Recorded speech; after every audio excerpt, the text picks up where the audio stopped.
You're an idiot, too.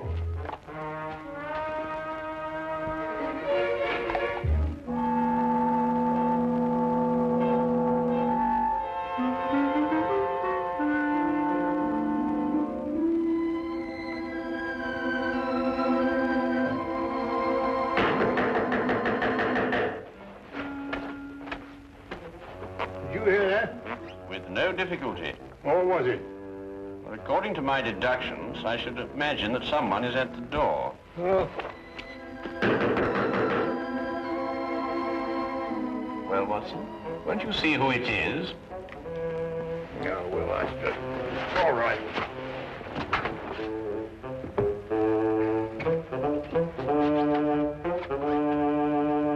How do you do? Out of my way, imbecile. Ah, here you are. A most accurate observation. Don't fool with me, sir. I'll wrap this stick around your head. I beg your pardon.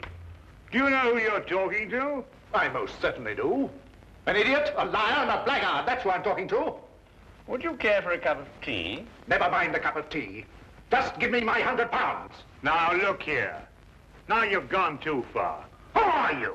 Yes. Why don't you introduce yourself? Introduce? Mr. Holmes, what tomfoolery is this now?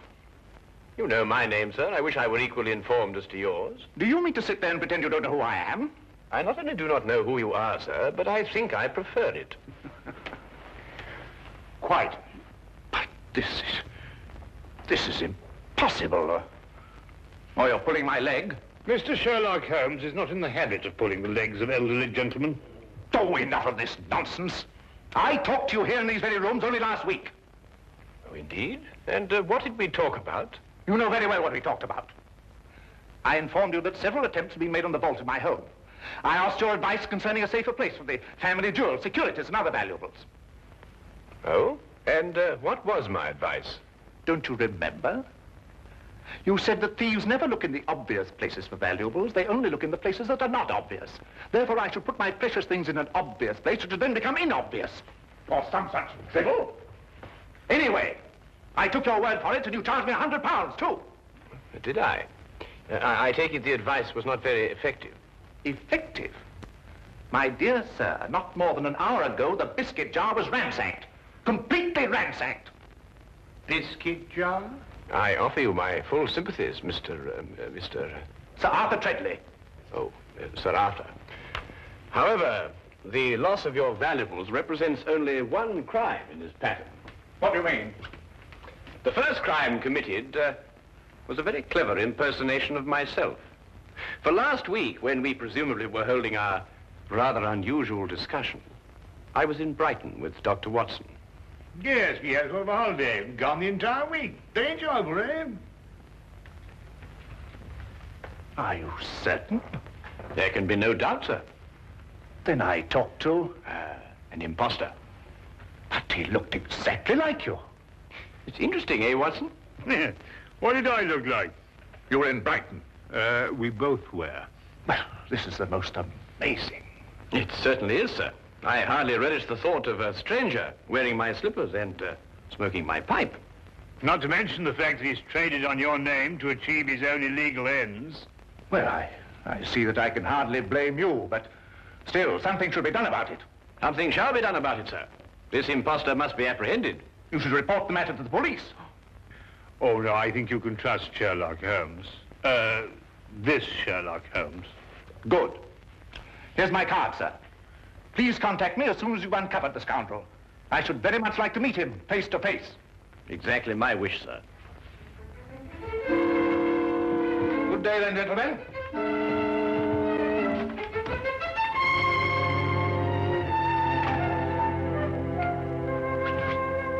Oh, the nerve, all the impudence breaking in here and pretending to be Sherlock Holmes. I was thinking about that biscuit jar, Watson. I must say my alter ego certainly had a good deal of audacity. He's back. Well, I hardly think so, Watson. Hello, Inspector. Ah, Lestrade. Holmes? Oh. I'm the laughing stock of Scotland Yard. Oh, I am sorry to hear that. But so you should be. If it hadn't been for you, I'd have had London's cleverest jewel thief in the palm of my hand. Also London's cleverest impersonator, no doubt. Huh? I assume that you are under the impression that I visited you last week and offered you some unsolicited advice, shall we say? Of course I'm under the impression that... What do you mean, impression? Well, I'm sorry to disillusion you, Lestrade, but you see, Dr. Watson and I were not in London last week. A gentleman bearing an uncanny resemblance to myself has duped you. I don't believe it. You just won't admit to an error of judgment. Oh, no, Holmes. I'm not accepting that excuse. We were in Brighton, and we can prove it. Ridiculous. You came to my office, and you convinced me to switch my men from watching Carlton's jewelry shop to watching Hammelberg's jewelry shop. Yes, and naturally, Carlton's was the one that was robbed. Clean as a whistle. Oh, Holmes. I can't face my men. Of course. My dear old friend, my advice to you is to return to your men and inform them that you deliberately exposed Carlton's jewelry shop to the thief. All part of a vast, intricate plan. And don't tell them anything more. Well, you think that would work, Holmes? My solemn word. I'll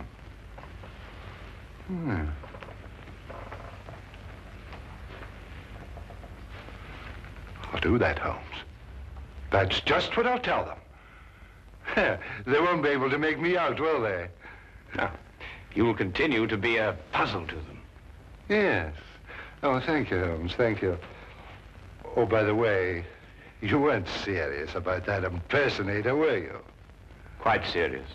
Ridiculous.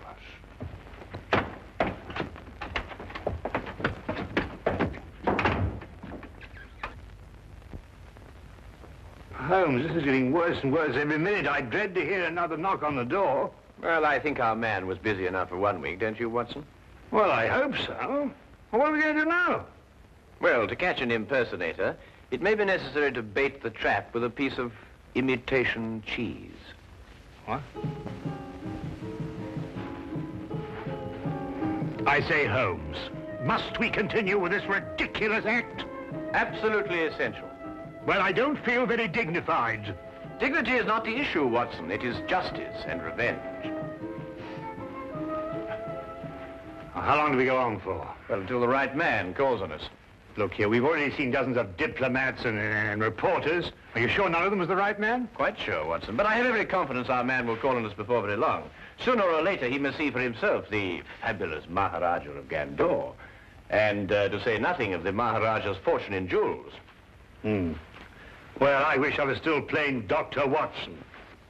Mr. Hadley Bellingbrook of the London Weekly News desires an audience with the Maharaja. Very well, ask him to wait for a moment. That's all right, Watson.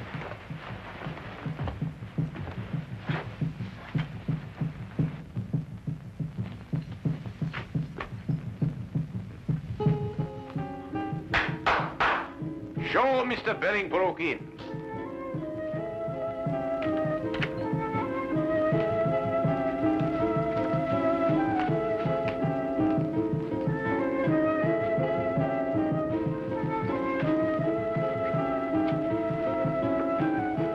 I am Afan Turman, the Grand Vizier to the Maharaja. We welcome you. How do you do? Please to follow me. The Maharaja of Gandor, Mr. Bellingbrook. Would you state purpose of visit?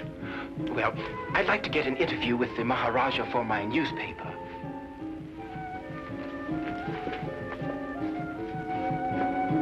Pundri Hai, Iskla, Garibalahira. We grant interview. First question, please. Well, actually, I wanted to do what we in London call a feature story. Naturally, I know that every newspaper has already covered the fact that the Maharaja is honoring us with a visit. I thought, therefore, that we might have, well, just sort of an informal chat. Very interesting, very interesting. We grant an informal chat. Thank you. Your Highness, the population of London has heard a great deal about your jewels. I wonder, would you tell me what their value is? You may say for publication that the Maharaja's jewels are worth well in excess of £500,000. I see. And would the Maharaja consent to reveal to us just how he protects such a vast fortune? The Maharaja retains 30 men whose sole task it is to guard the vast wealth. Very interesting. Yes, but it is not the fear of theft that disturbs the Maharaja. Oh? May I inquire just what it is that disturbs the Maharaja? Mr. Bellingbroke, we are faced with a delicate situation. May we take you in our confidence? Oh, yes, of course. Well, the truth is that the Maharaja's daughter is in love with a young Englishman. I had no idea. It is all too true, but we are plagued with doubts. Doubts? Yes. We would like to know if the young man is sincere in his affections, or, as you might term it, is he a fortune hunter? So you see, to most men, £500,000 is a fortune. That is a serious problem. Indeed, we would ask you in the greatest confidence if you could recommend to us a private individual who could carry out some discreet investigations into the young man's background and motives, eh? Have you not heard of Sherlock Holmes? Sherlock Holmes? No. The name falls strangely on our ears. I assure you, sir, the man is a master in matters of this nature. Then perhaps he is the one we seek. I'm sure he would be delighted to assist you. However, he is quite busy. I can't say exactly when he will be available. Then perhaps you could manage to have a word with him and persuade him to give us an interview. Indeed, I shall. I will inform you the moment that he's in a position to accept the Maharaja's problem. We will be present when the time comes. You have been of great assistance. Already you have lightened the royal burden. You will find Mr. Holmes most helpful. There is no secret, however intimate its nature, that you cannot entrust to him. Oh, indeed, indeed. As we say in our country, a wise man is a quiet man. Oh, most true. And now, may I ask the Maharaja another question? No, please, please. The Maharaja is fatigued with the interview. The Maharaja bids you good day. Oh, yes, of course. Your visit has been most pleasing to us. Good day, Mr. Bellingbroke.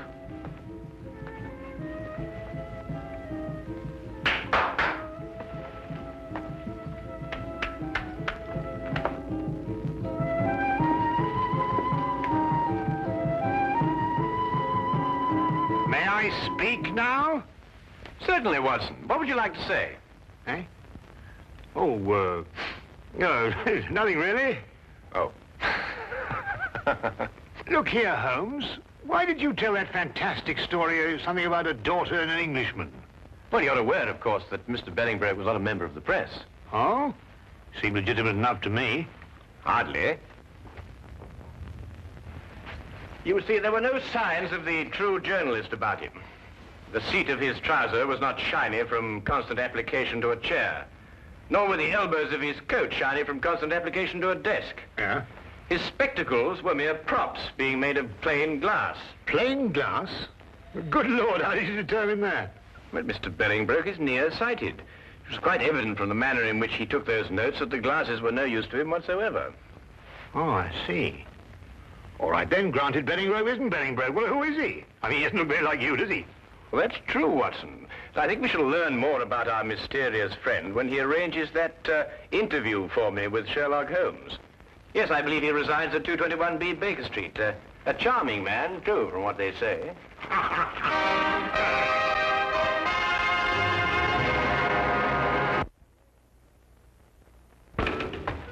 Cabby?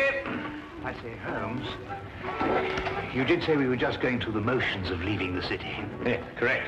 But, well, hey, where are we actually going? Well, straight back to our rooms at the hotel, where you will get out of your clothes and resume your instant characterization of the Maharaja of Gandor.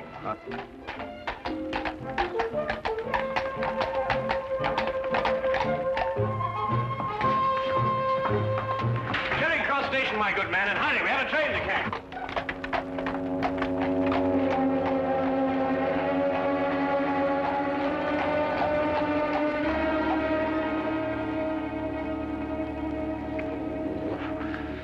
I wish they wore bowlers. Yeah, let me help you. Mr. Bellingbrook has arrived. Ah, show him in.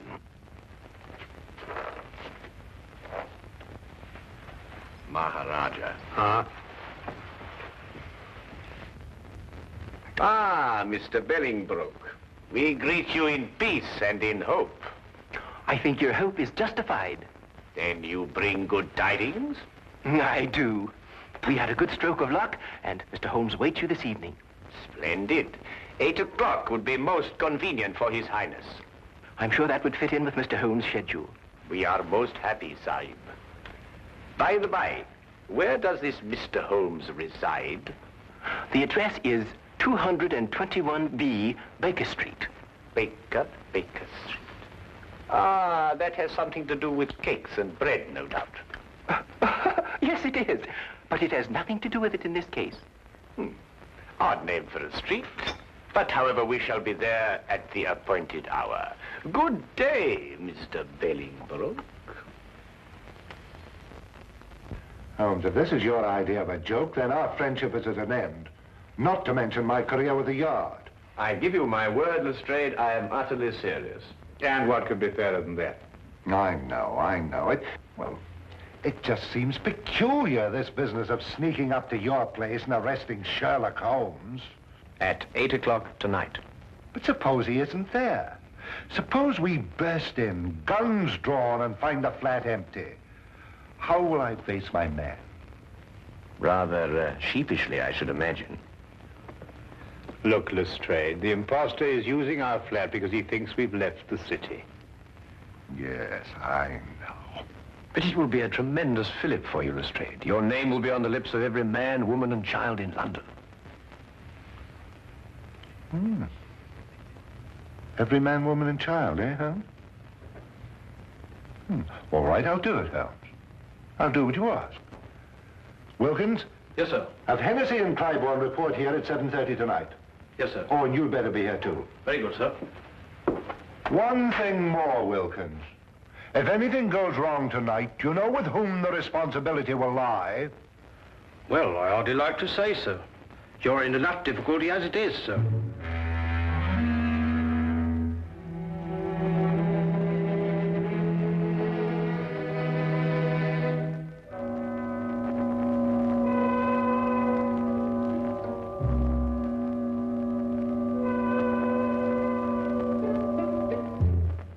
It will be necessary to surprise our unwelcome guest. Of course. I suggest, therefore, that we gather one by one in the hallway of the house. Watson, you stroll by first and then duck in. Right. Next Lestrade, then Wilkins, and finally myself. What about Clybourne and Hennessy? Hennessy, you ought to go around the corner and station yourself at the back of the house. And mind, keep a good lookout. And Clybourne, you remain here and watch the front of the house. Now, is everything understood? Good. Then let's be off.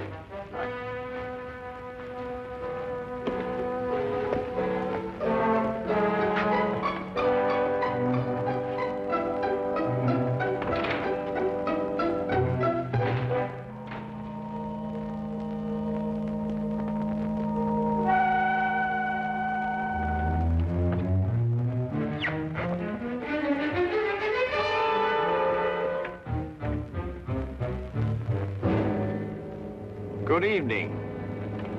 Very good. I must say the resemblance is quite remarkable. It is remarkable, but I should have known better than attempt to deceive you, Mr. Holmes. My error. I think you'd better come along quietly. I have no other choice, have I? You quite outnumber me.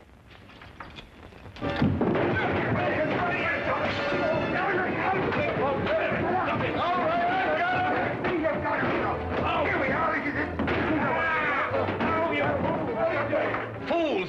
You've got the wrong one! Oh, no, you don't. We've had enough of your tricks. Lestrade, Watson, he's getting away! Let me up! Let you up, give you another chance to escape, my likely. You'll pardon me, gentlemen, but I believe you're sitting on the real Mr. Holmes. What makes you think so, Wilkins? Well, if he's the imposter, Where is the real Mr. Holmes? Yes, of course, you idiots. The real Holmes would run away. There should be two of us. Oh, my goodness, he's right. I'm most terribly sorry, Holmes. There's no time for all that now, Watson. Please, come on.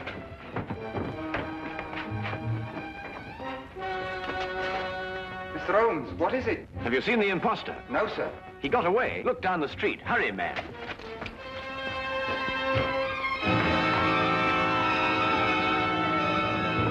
Don't move. Cliven, what are you doing? Why, Mr. Holmes just told me that the imposter... Oh, my goodness.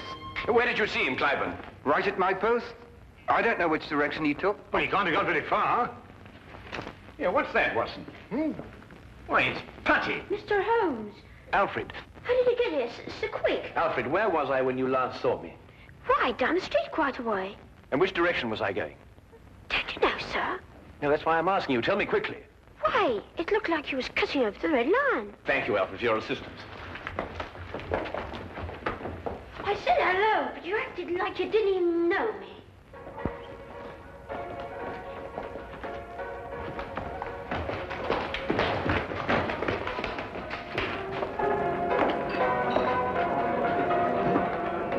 Make yourselves inconspicuous. I'll call you if I need you.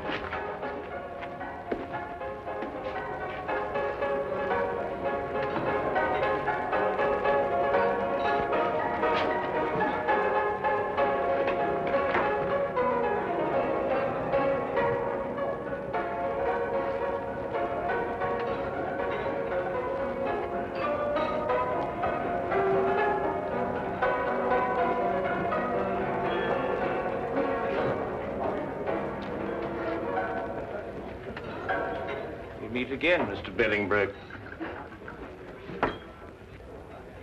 I beg your pardon. Disagreeable stuff, Putty, isn't it? The way it sticks to everything. Your hand and cup. No, I wouldn't advise you to do that. There's no point in trying to run away again. You see, there can be no possible confusion between us this time.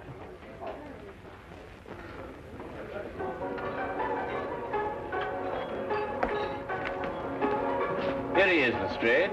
But who is this man? Well, it's rather difficult to say. Sometimes he is a certain Mr. Bellingbroke, and at others a certain Mr. Sherlock Holmes. But at all times he is a superb master of mimicry and disguise. Holmes, are you positive? I'd hate to make another mistake, you know. Have no fear, Lestrade. You will discover on his person the putty with which he remodels the features of his face. And you may also undoubtedly discover that at one time or another, he was a more than competent actor.